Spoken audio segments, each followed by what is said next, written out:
우리는 또다시 다윗이 사울 왕을 죽이지 아니하고 살려주는 모습을 볼 수 있습니다.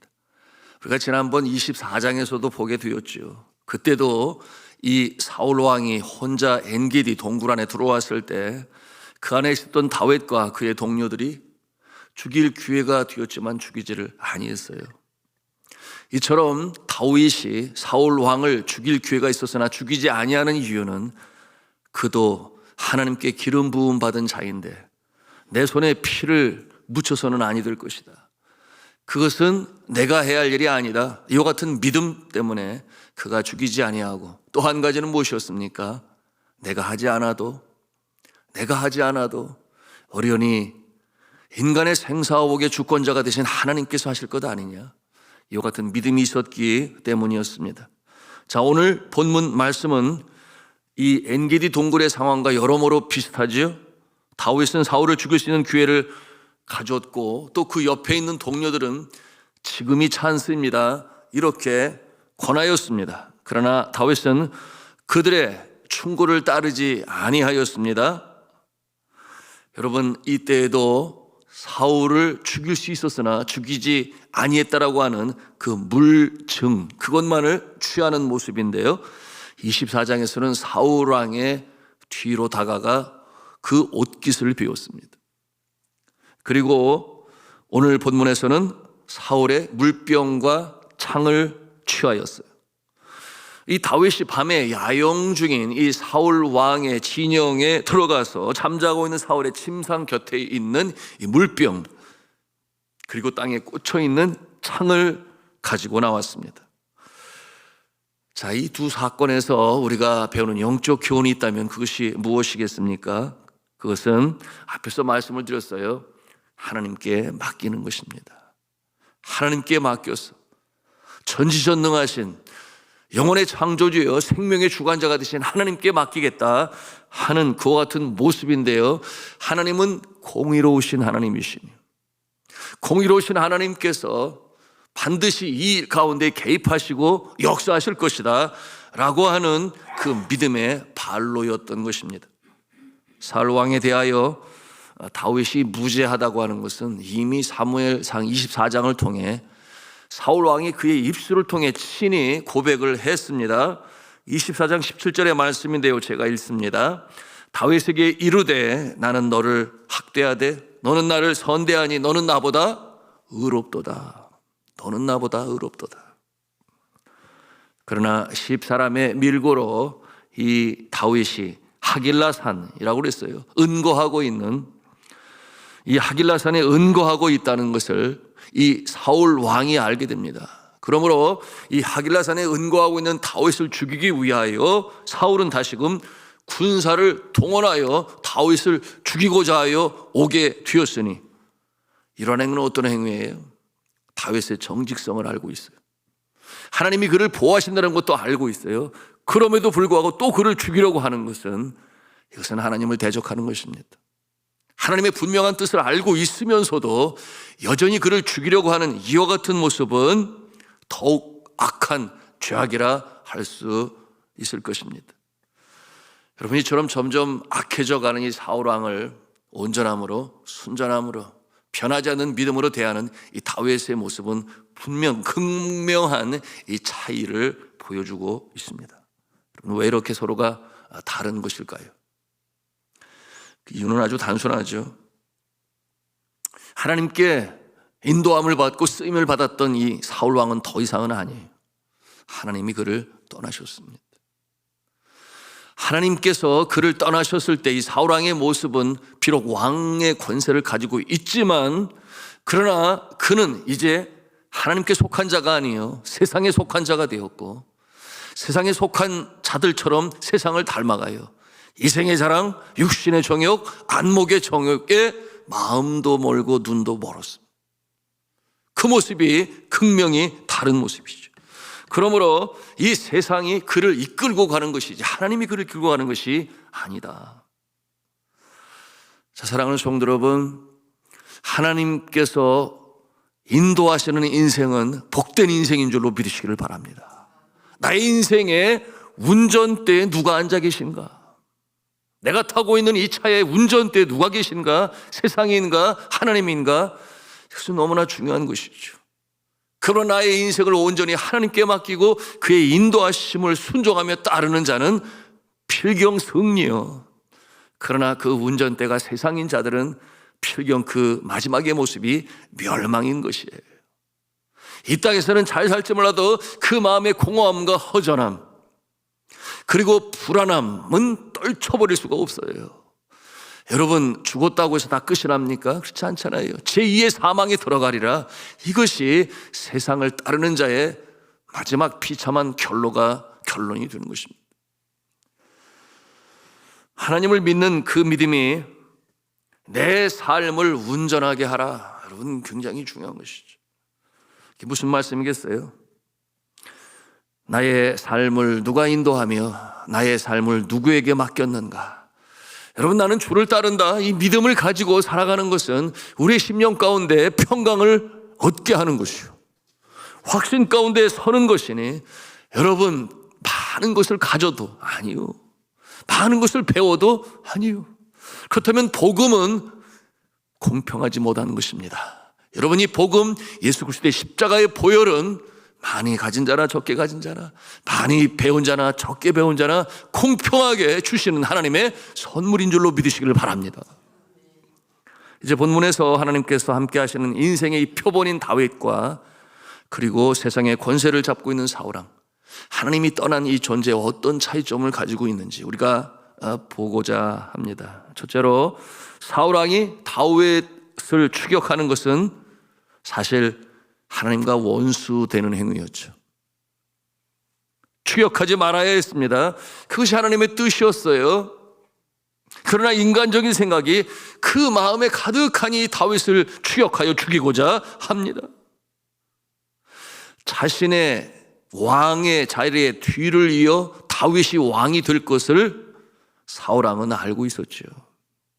사울왕은 알고 있었어요.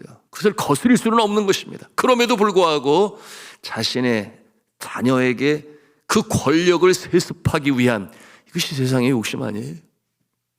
하나님의 뜻을 거스르는 이 모습, 그러므로 이스라엘의 왕권에 대한 이 세습의 욕망에 눈이 어두워 다윗 왕을 죽이려고 하는 것은 분명 하나님의 뜻을 거스르는 것이에요.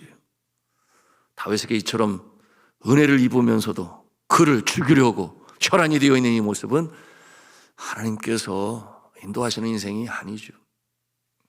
이렇게 하나님의 뜻을 알고도 자신의 욕망에 사로잡혀 하나님의 뜻을 거역하는 것은 하나님의 섭리에 대한 도전으로 하나님께 직접적인 원수가 되는 모습이다. 앞에서도 말씀을 드렸어요. 이미 그 마음에는 하나님의 인도하심이 없는 거예요. 여러분, 이와 같은 모습은 성경 여기저기 얼마든지 우리가 찾아볼 수 있습니다. 그런가 하면 두 번째로, 이와 같은 자를 하나님께서 직접 대적하십니다. 사울 왕의 사욕에 사로잡힌 마음은 스스로 하나님과 원수되는 것이라 말씀을 드렸습니다. 하나님께서는 이와 같은 자를 친히 대적하시고 결국 심판하시는데요. 자, 오늘 이 상황을 우리가 보면 우리가 이해가 되지 않아요. 사울 왕은 깊이 잠에 들었습니다. 파수꾼의 사명은 깨어 지키는 데 있는데 그 진영을 지키는 자들은 뭐 하고 있는 것입니까? 그처럼 주군인 왕의 침상에 들어가기까지, 그리고 그 안에서 물병과 이 땅에 박혀있는 창을 가지고 나오기까지 이 파수꾼은 무엇을 하고 있는 것입니까? 잠들었어요. 여러분, 그들이 잠들고 싶어서 잠들었겠습니까? 물론 먼저는 신체적으로 피곤하니까 잠이 들 수 있다 하겠지만, 그러나 오늘 말씀을 통해서 우리는 무엇을 보는 거예요? 우리 26장 12절 말씀을 같이 읽겠습니다. 시작. 다윗이 사울의 머리 곁에서 창과 물병을 가지고 떠나가되 깨든지 이를 보든지 알든지 하는 사람이 없었으니 이는 여호와께서 그들로 깊이 잠들게 하셨으므로. 그들이 다 잠들었더라. 여호와께서 그들로 하여금 깊이 잠들게 하심으로. 이 상황 가운데 하나님께서 다윗의 편에 서셨어. 오히려 사울에게 이처럼 참 부끄러운 비참한 일개 군주 한 나라의 왕이 어려운 처지에 있게 하신 것, 바로 하나님께서 그 상황 가운데 역사하셨음을 우리가 대하는 것입니다. 그러므로 무방비 상태가 되었습니다. 여러분, 하나님께서 원수된 자들의 친히 대적하시니 이처럼 의인의 편에 서셔서 의인의 생명을 보호하시고 하나님의 뜻을 이루어 가시는 좋으신 여호와 하나님 아버지신 줄로 믿으시길 바랍니다. 여러분, 세 번째로, 그러게 다윗은 하나님께서 이 상황 가운데 친히 개입하시고 이 심판해 주시기를 다윗은 바랬어요. 다윗이 바라는 것이 무엇이었는가?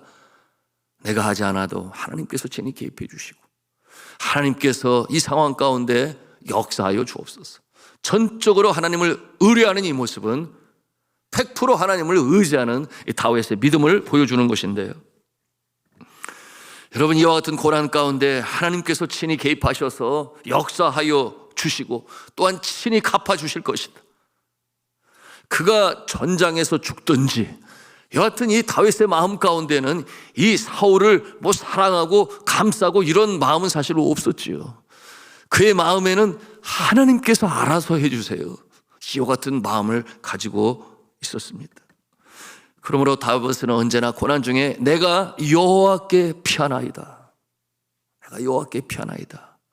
여호와는 나의 보호하시는 날개가 되시고 방패가 되시고 바위가 되시고 창이 되시고 뿔이 되시고 목자가 되시고 사망의 음침한 골짜기를 다닐지라도 해를 두려워하지 아니할 것은 주께서 나와 함께 하심이라. 주의 지팡이와 막대기가 나를 안위하시나이다. 여호와만이 나의 피난처가 되십니다. 나를 지키시는 날개가 되십니다. 이와 같은 믿음을 가지고 그는 고난을 이겨 나갈 수가 있었던 것입니다. 그러므로 이 다윗의 인생의 말년에 그처럼 고백했던 시편 23편, 뭐라고 그랬어요? 내 원수의 목전에서 내게 상을 베푸시는 하나님, 내 원수의 목전에서 내가 보란듯이 잘되게 하시는, 여기서 이 상은 이렇게 잘해서 상을 준다 그런 상이 아니라 상을 베푸신다. 테이블을 차리세요. 축제의 잔치에 한 장을 마련하셔서 핍박하고 받게 하던 자들 앞에서 더욱 보란듯이 잘 되는 모습으로 세우신다, 그런 뜻을 가지고 있는 것이. 저는 이 구절이 정말 마음에 드는데요. 다윗이와 같은 표현을 했습니다. 내 원수의 목전에서 나를 더 잘되게 하셨어. 그러니 나의 이 대적하는 그 원수의 초점을 두는 게 아니라 나의 편에 계신 하나님께 초점을 두고 살아가는 인생, 그래야 마음에 쓴 뿌리가 내리지 아니하잖아요. 나에게 애미 잘못이 없는데 해코지하고 못살게 굴고 대적하는 자들 향하여 초점이 거기에 맞춰지면 내 마음이 평안하겠어요? 그렇지 아니하고 하나님의 초점을 맞추고 있는 모습이 믿는 자의 모습임을 우리는 알아야 하겠습니다. 제 아내가 지난 2022년 3월 네팔 방문 이후로 그해 8월까지 인생에 있어서 가장 어려운 때를 겪었습니다. 밤잠을 제대로 자지 못하니, 그리고 제대로 먹지를 못하니, 체중이 5kg나 줄었다고 했으니, 여러분, 그 몸에 5kg가 줄었으면 어떻게 됐겠어요? 근거 없는 루머를 퍼뜨리는 기자들과 이 현지인 동역자 때문에 그런 일이 벌어졌죠.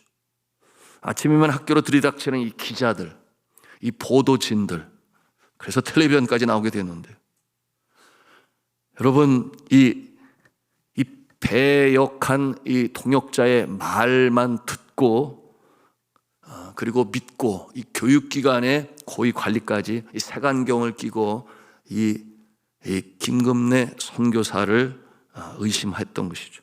그 루머라고 하는 것이 뭐냐면, 학교 운영을 하는 데 있어서 운영한다는 명목으로 이 나라 저 나라에서 이 들어오는 후원금을 가로채서 착복을 하고 있다, 이것이 기독교 선교사의 실체다, 이런 내용으로 이 악성 소문이 왜 급성장하여 퍼져나가게 되었고 텔레비전 뉴스까지 신문까지 가게 되었는가? 여러분, 그 나라의 신도교가 점점 가라앉고 있어요. 기독교는 왕성해 가고 있어요. 그러므로 그 나라의 소위 상류 계급에 있는 카스트 제도의 윗선에 있는 사람들이 위기감을 느껴요. 두려움을 느껴요. 이러다가 세상 뒤집어지는 거 아니냐. 그러니 어쩌든지 이 국민들의 마음을 선동해야 할 거리를 찾는 거예요. 기독교는 잘못된 것이요, 들어와 있는 선교사들도 마찬가지요, 그들이 행하는 교회의 모습들은 이 사회의 악이지 선이 아니다. 여하튼 이런 건수를 잡고자 혈안이 되어 있는데, 그러니 그쪽 편에 믿어서 불명예를 씌우고 학교에서 쫓아내고, 그리고 그 학교는 누가 가져가겠다는 거예요? 그 나라 사람에게 맡기겠다는 거예요. 여러분, 이처럼 강경 힌두교들의 의도가 숨어 있는 것입니다. 그러니 그들이 소설을 썼습니다. 학교 부지를 구입하는 데 있어서 자신이 소유주가 되었다. 왜냐하면 땅값이 엄청 오르고 있거든요, 그 나라가. 처음에 살 때 5억 8천 6억을 주고 샀습니다마는 여러분 6배 7배가 올랐으니 얼마나 참 많이 올랐지요.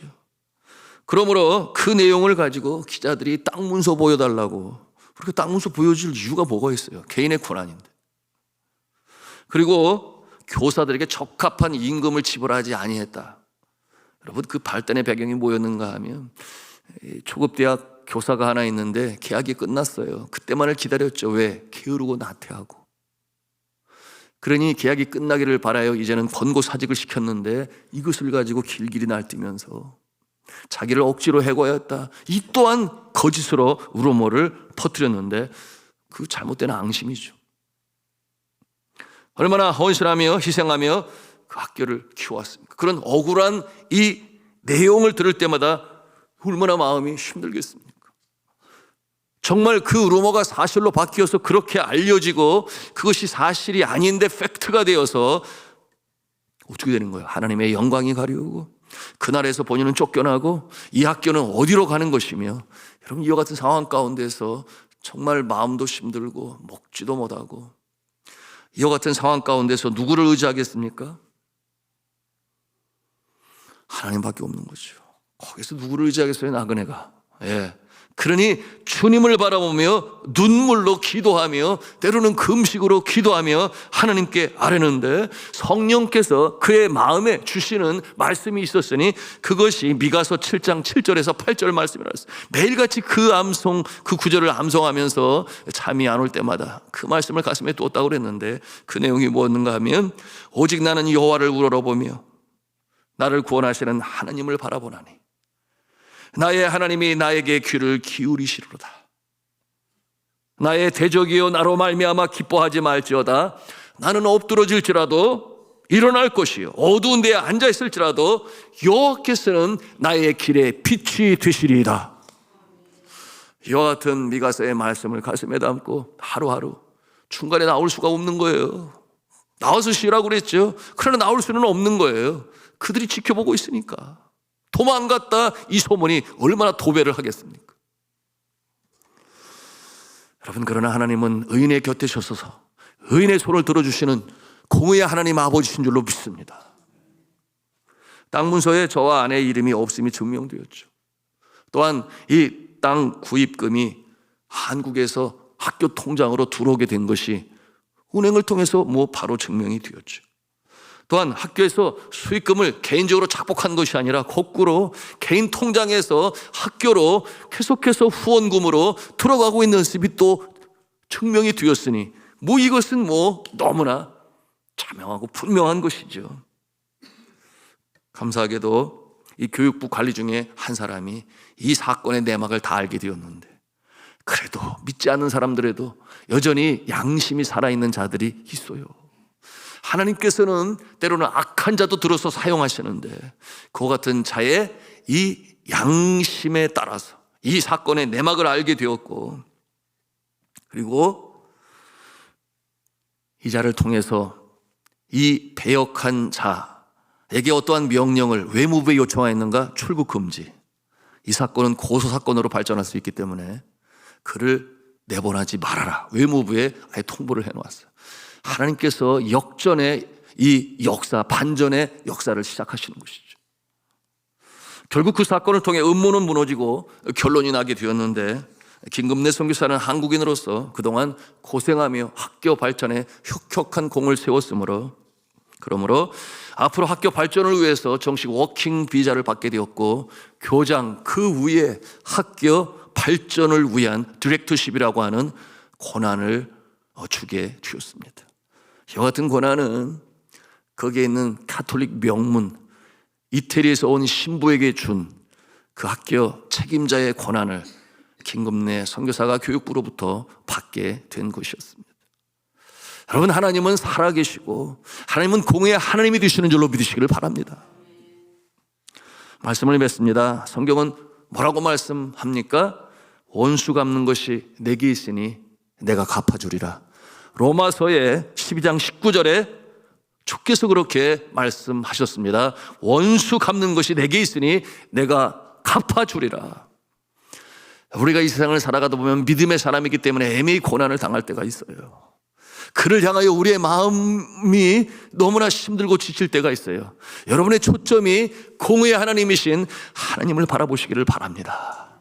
그럴 때 우리가 승리할 수 있는 것이지, 맞닥뜨려 대적하고 싸우는 가운데 오히려 사탄은 그 모습을 보고 그래 잘한다 잘해, 그래 잘한다 잘해, 계속 그렇게 하라, 아니라는 것입니다.